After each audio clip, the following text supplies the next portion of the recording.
ಕಾಗೆ ಮತ್ತು ಹೂವಿನ ಗಿಡ. ಒಂದು ದಿನ ಒಂದು ಕಾಗೆ ಹೂವಿನ ಗಿಡದ ಮೇಲೆ ಕುಳಿತಿತ್ತು. ಆ ಗಿಡದಲ್ಲಿ ಕೆಂಪು ಗುಲಾಬಿ ಹೂವು ಅರಳಿತು. ಕಾಗೆಗೆ ಆ ಹೂವಿನ ಬಣ್ಣ ತುಂಬ ಇಷ್ಟವಾಯಿತು. ಅದು ಹೂವನ್ನು ನೋಡುತ್ತಾ ಕುಳಿತಿತ್ತು.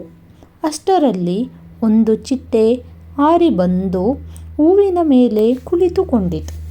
ಚಿಟ್ಟೆಯ ಬಣ್ಣ ನೋಡಲು ತುಂಬ ಸುಂದರವಾಗಿತ್ತು.